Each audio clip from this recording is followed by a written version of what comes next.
അഖിൽ പാലോട്ട് മടം ചേരുന്നു. അഖിൽ, ഇവിടെ ഡോക്ടർ സുഭാഷ് ചന്ദ്രബോസ് പറഞ്ഞത് വളരെ കൃത്യമാണല്ലോ. മഴക്കാല പൂർവ്വ ശുചീകരണ പ്രവർത്തനങ്ങൾ ഒന്നും തന്നെ നടക്കുന്നില്ല. അതിന് ഏറ്റവും വലിയ ഉദാഹരണമാണ് തിരുവനന്തപുരം നഗരം. ഒറ്റ മഴ പെയ്താൽ തമ്പാനൂരടക്കം, അവിടുത്തെ KSRTC ബസ് സ്റ്റാൻഡ്, അവിടുത്തെ റെയിൽവേ സ്റ്റേഷൻ അടക്കം വെള്ളപ്പൊക്കം അനുഭവപ്പെടുന്നു.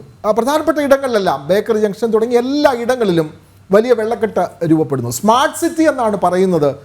ഏറ്റവും പ്രായം കുറഞ്ഞ മേയർ ഭരിക്കുന്ന രാജ്യത്തെ സംസ്ഥാനം എന്നൊക്കെ പറഞ്ഞ് കൊട്ടിഘോഷിക്കുന്നു. വലിയ ഫ്ലെക്സ് ബോർഡുകൾ സ്ഥാപിക്കുന്നു. ഈ ഫ്ലെക്സ് ബോർഡ് ഇവർക്ക് തന്നെ തിരിച്ചടിയായി ഈ വലിയ മഴയിൽ അവരുടെ മുഖത്തേക്ക് തന്നെ വീഴുന്നത് പോലെ ഇത് റോഡിലേക്ക് നിലം പതിക്കുന്ന സാഹചര്യം.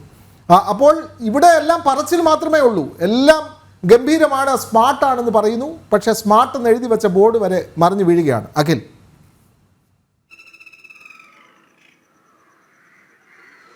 വിനോദ, സംസ്ഥാനത്തെ സംബന്ധിച്ചിടത്തോളം അതിൽ പ്രധാനപ്പെട്ട ഒരു നഗരം തന്നെയാണ് തിരുവനന്തപുരം എന്ന് പറയുന്നത്. എല്ലാ ഭരണശിലാ കേന്ദ്രത്തിൻ്റെയും എല്ലാ സംവിധാനങ്ങളും ഉൾക്കൊള്ളുന്ന ഒരു നഗരം തന്നെയാണ് തിരുവനന്തപുരം എന്ന് പറയുന്നത്. അവിടെ മഴ പെയ്തു തുടങ്ങിയാൽ തന്നെ, അതായത് പെട്ടെന്നുണ്ടാകുന്ന മഴയിൽ മാത്രമാണ് തലസ്ഥാനത്ത് പല ഭാഗങ്ങളിലും വെള്ളക്കെട്ട് ഉണ്ടാകുന്നത്. അത്തരത്തിലുണ്ടാകുന്ന വെള്ളക്കെട്ടുകൾ തന്നെ അതിവേഗം ഇറങ്ങിപ്പോകുന്ന ഒരു സാഹചര്യം കൂടി നിലവിലുണ്ട്. കാരണം ഈ പെട്ടെന്നുണ്ടാകുന്ന മഴ കാരണം ഉണ്ടാകുന്ന വെള്ളക്കെട്ട് എന്ന് പറയുന്നത്, കാരണം നമ്മൾ നേരത്തെ സൂചിപ്പിച്ചതുപോലെ തന്നെ കൃത്യമായ ഇടവേളകളിലുള്ള ശുചീകരണ പ്രവർത്തനങ്ങൾ നടത്താത്തതിൻ്റെ ഭാഗമായിട്ടാണ്, ഓടകൾ വൃത്തിയാക്കാത്തതിൻ്റെ ഭാഗമായി, അതുപോലെ തന്നെ ഡ്രെയിനേജുകൾ വൃത്തിയാക്കാത്തതിൻ്റെ ഭാഗമായിട്ടൊക്കെ തന്നെ വെള്ളം അടഞ്ഞു നിൽക്കുന്ന ഒരു സാഹചര്യം ഉണ്ടാകുന്നു. വെള്ളം അടയുന്നതിന് പിന്നാലെ തന്നെ നഗരസഭയിലെ ഉദ്യോഗസ്ഥരെത്തുന്നു, ക്ലീനിങ് സ്റ്റാഫ് എത്തുന്നു, പ്രവർത്തകരെത്തുന്നു. അവർ ഉടനെ തന്നെ അവിടെ വൃത്തിയാക്കുന്ന ഒരു സാഹചര്യം ഉണ്ടാകുന്നു. മഴയുണ്ടാകും ഈ കാലയളവിലൊക്കെ തന്നെ എന്നും മനസ്സിലാക്കി അതിനുള്ള ഒരു നടപടിക്രമങ്ങൾ ഉണ്ടാകുന്നില്ല എന്നുള്ളതാണ് ഏറ്റവും വേദനാജനകമായ ഒരു കാരണം. തിരുവനന്തപുരം പോലെ ഒരു നഗരത്തിലാണ് മാലിന്യം വൃത്തിയാക്കുന്നതിലേക്ക് വേണ്ടി, മഴക്കാല പ്രവർത്തനങ്ങളുടെ ഭാഗമായി മാലിന്യങ്ങൾ വൃത്തിയാക്കുന്നതിലേക്ക് വേണ്ടി, മാലിന്യങ്ങൾ നീക്കം ചെയ്യുന്നതിലേക്ക് വേണ്ടി ഒരാൾ ഇറങ്ങുന്നു. അവിടെ അയാൾ മരണപ്പെടുന്ന ഒരു സാഹചര്യം പോലും ഉണ്ടാകുന്നത് തിരുവനന്തപുരം ജില്ലയിലാണ് എന്നുള്ളതാണ് ഏറ്റവും സങ്കടകരമായ ഒരു കാര്യമായി നമുക്ക് മനസ്സിലാക്കാൻ സാധിക്കുന്നത്. എന്തായാലും മഴക്കാല പൂർവ്വകാല ശുചീകരണ പ്രവർത്തനങ്ങളൊക്കെ തന്നെ കാര്യമായി തലസ്ഥാന നഗരിയിൽ നടക്കുന്നില്ല എന്ന് തന്നെ നമുക്ക് പറയേണ്ടി വരും. ഇതുപോലെ തന്നെയാണ് പല തദ്ദേശ സ്വയംഭരണ സ്ഥാപനങ്ങളിലും പല ഗ്രാമപ്രദേശങ്ങളിലും എല്ലാം തന്നെ ഇത്തരത്തിലുള്ള പ്രവർത്തനങ്ങൾ തന്നെയാണ് നടക്കുന്നത്. വിനോദ്, അതെ, പൂർവ്വകാല ശുചീകരണ പ്രവർത്തനങ്ങളൊന്നും തന്നെ സമ്പൂർണ്ണമായി നടക്കുന്നില്ല, പറച്ചിൽ മാത്രമാണ് നടക്കുന്നത്. എവിടെ താമസിക്കണമെന്ന് ചോദിക്കുമ്പോൾ നമ്മുടെ പുനലൂരിലെ ഒരു പ്രേക്ഷകൻ പറയുന്നുണ്ട്, പുനലൂരിലേക്ക് പോരൂ, അവിടെ 99% സേഫാണ് എന്ന് ഒരു പ്രേക്ഷകൻ, വേണുഗോപാൽ എന്ന് പറയുന്ന ഒരു പ്രേക്ഷകൻ പറഞ്ഞിട്ടുണ്ട്. അപ്പോൾ എന്തായാലും നമുക്ക് കോഴിക്കോട്ടേക്ക് പോകാം. അനഘ ഹർഷൻ ചേരുന്നു. അനഘ, അവിടെ ദുരിതമാണ്. അവിടെ കടൽ തീരത്ത് താമസിക്കുന്ന എത്രയോ പാവങ്ങളുടെ വീടുകൾ, അവർക്ക് താമസിക്കാൻ മറ്റ് ഇടങ്ങളില്ല. കടലിൻ്റെ ആ ഇരമ്പം അല്ലെങ്കിൽ കടലിൻ്റെ ക്ഷോഭം എല്ലാം ഏറ്റുവാങ്ങി അങ്ങനെ ജീവിതം ആ കടൽ കരയിൽ എല്ലാ അർത്ഥത്തിലും വലിയ വെല്ലുവിളികളോടെ അവർ മുന്നോട്ട് കൊണ്ടുപോകുന്നു. അവിടുത്തെ ജീവിതം നമ്മൾ ഇപ്പോൾ അവിടെ എത്തുമ്പോൾ ഈ ക്യാമറയിൽ കാണുന്ന അല്ലെങ്കിൽ കുറച്ച് നിമിഷങ്ങൾ, കുറച്ച് മണിക്കൂറുകൾ മാത്രം നമ്മൾ അവരുടെ പ്രശ്നങ്ങൾ പറഞ്ഞ് നമ്മൾ പോരുകയാണ്. പക്ഷേ 24 മണിക്കൂറും രാവും പകലും ഇത് അനുഭവിച്ച് ജീവിക്കുന്ന ഒരു സമൂഹം, ഇവരുടെ ദുരിതമറിയാൻ കൃത്യമായി അതിന് പ്ലാനിംഗ് ഇല്ല, കടൽ ഭിത്തികളില്ല. അവരാവശ്യപ്പെടുന്ന ഒരു സുരക്ഷാ സംവിധാനവും ആ കടൽക്കരയിൽ ഏർപ്പെടുത്തുന്നില്ല. അവരുടെ ജീവിതം എല്ലാ കാലത്തും വർഷങ്ങളായി, തലമുറകളായി അവർ ഇത് അനുഭവിക്കുന്നു. കൊച്ചു കുഞ്ഞുങ്ങൾ മുതൽ പ്രായമായവർ അടക്കം എല്ലാവരും ഈ കടലിൻ്റെ കരുണയിൽ ജീവിതം മുന്നോട്ട് കൊണ്ടുപോകുന്നു. അങ്ങനെയല്ലേ അനഘ?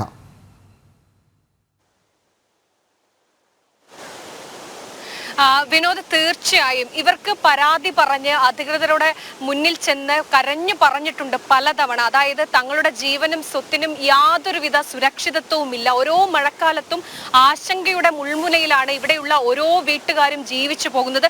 നമുക്ക് അറിയാം, നമ്മൾ ഈ അല്പസമയം മാത്രമാണ് ഇവിടെ നിന്നത്. എത്ര ഭീതിദായകമായിട്ടാണ് നമ്മളിവിടെ നിൽക്കുന്നത് എന്ന് തന്നെ. വലിയ ഒരാളുടെ ഹൈറ്റിൽ, ഒരാൾ പൊക്കത്തിലൊക്കെ തിരമാല ഈ ഭാഗത്തേക്ക് അടിച്ചു കയറുന്നുണ്ട്. പലരുടെയും വീടിന്റെ പകുതി ഭാഗം തിരയെടുത്ത് പോയിട്ടുണ്ട്. എന്നിട്ടും അങ്ങനെ ആ രീതിയിലുള്ള ഒരു ആശങ്കയിലൂടെയാണ് ഇവിടെയുള്ള 400ഓളം കുടുംബങ്ങൾ കഴിഞ്ഞു പോകുന്നത്. ഇവർ പലതവണ കോർപ്പറേഷനോട് പരാതി പറഞ്ഞിട്ടുണ്ട്. മാത്രമല്ല അത്തരത്തിൽ പരാതി പറയുന്ന സമയത്ത് മാത്രം അധികൃതർ ഇവിടേക്ക് എത്തും, പരിശോധിക്കും, വീണ്ടും തിരിച്ചു പോകും. ഇവിടെ ഏറ്റവും വലിയ പ്രതിസന്ധി എന്ന് പറയുന്നത് ഈ കടൽ ഭിത്തി അത് ശാശ്വതമായി ഒന്ന് ഉയർത്തിക്കെട്ടുക, അല്ലെങ്കിൽ കടൽ ഭിത്തി മാറ്റി നിർമ്മിക്കുക. ഈ രണ്ട് കാര്യങ്ങൾ ചെയ്താൽ തന്നെ ഇവർ ഇപ്പോൾ അനുഭവിക്കുന്ന ഈ വലിയൊരു പ്രതിസന്ധിക്ക് മാറ്റം ഉണ്ടാകുമെന്നാണ് ഇവർ പറയുന്നത്. അത് അധികൃതരെ സംബന്ധിച്ച് അവർക്ക് എളുപ്പം ചെയ്യാൻ കഴിയുന്ന ഒന്നുകൂടിയാണ്. പക്ഷേ ഇവർക്ക് മുന്നിൽ അവർ കണ്ണടക്കുകയാണ്. എന്തായാലും ഈ പ്രദേശത്തുള്ള ഒരാൾ നമ്മോടൊപ്പം ചേരുന്നുണ്ട്. നമ്മളിവിടെ നിൽക്കുന്നത് പോലും വലിയ ആശങ്കയോടെയാണ്. നിങ്ങൾ എങ്ങനെയാണ് ഇതിനെ തരണം ചെയ്ത് മുന്നോട്ട് പോകുന്നത്? ജീവൻ കണ്ടവന് രാരമ്പളത്തെ ജീവൻ വന്ന് അല്ലെങ്കിൽ അല്ല അങ്ങനെ നിൽക്കുന്നുണ്ട്. നിങ്ങൾ അധികൃതരോട് പരാതി പറഞ്ഞില്ലേ? ഒരു വരുമ്പോ പറയും, നമ്മളെ പറയലുണ്ട്, എല്ലാവരും പറയും. പറയുമ്പോ അത് നോക്കും. കല്ലുകൂടെ മോലാസം പൊന്തിച്ചാല് സമാനത്തിൽ രാത്രി കുട്ടികളും വെച്ച് ഉറങ്ങാം, അത്ര തന്നെ.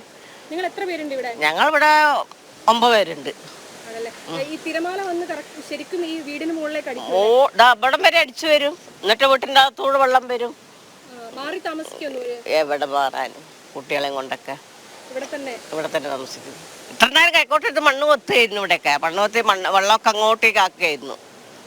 കുറച്ച് നേരത്തെ നല്ല ഇടലെടുക്കുകയായിരുന്നു. ഇപ്പോഴാണ് ലേശം കുറവായത്. നേരത്തെ നല്ലോണം വരുമ്പോൾ ഞാൻ കൈക്കോട്ടെടുത്ത് മണ്ണൊക്കെ എടുത്ത് അങ്ങോട്ട് വെള്ളം നിൽക്കിയതാ. അത് തന്നെയാണ് വിനോദ്.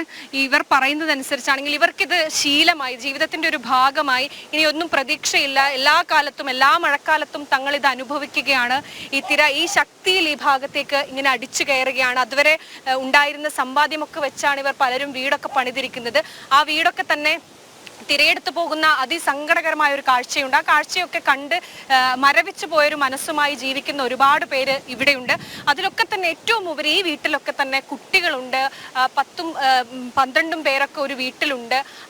പ്രായമായവരുണ്ട്. നമ്മളിപ്പോൾ സംസാരിച്ചവരും അങ്ങനെ തന്നെ പ്രായമായവരാണ്. മറ്റെവിടേക്കെങ്കിലും മറ്റൊരു സ്ഥലത്തേക്ക് പോലും പോകാൻ പറ്റാത്ത ആളുകളുണ്ട്.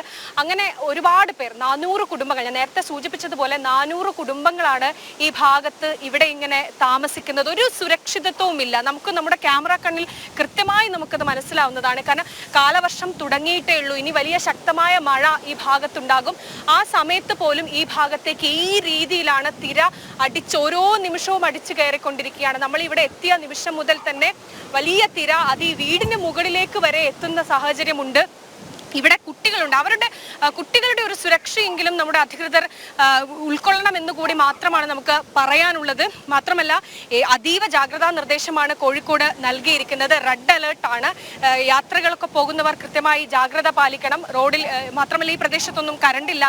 അതുകൊണ്ട് തന്നെ വൈദ്യുതി ലൈൻ പൊട്ടി വീഴുന്ന സാഹചര്യമൊക്കെ ഉണ്ട്. അതുകൊണ്ട് കൃത്യമായി ജാഗ്രത പാലിച്ചുകൊണ്ട് മാത്രമേ മുന്നോട്ട് പോകാവൂ എന്നൊരു നിർദ്ദേശമാണ് ജില്ലാ ഭരണകൂടം നൽകിയിരിക്കുന്നത്.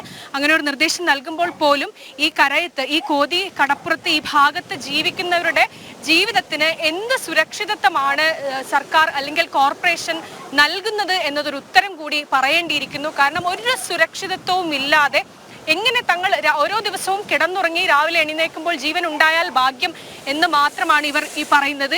ഓരോ നിമിഷവും ശക്തമായ തിരയാണ് ഈ ഭാഗത്തേക്ക് അടിച്ചുകൊണ്ടിരിക്കുന്നത്. വിനോദ്, എന്തായാലും ഇവരുടെ ജീവനും സ്വത്തിനും അനഘ നിൽക്കുന്ന സ്ഥലത്തേക്ക് കൂടി തിര അടിച്ചു വരുന്നുണ്ട്. നമ്മൾ കാണുന്നുണ്ട്.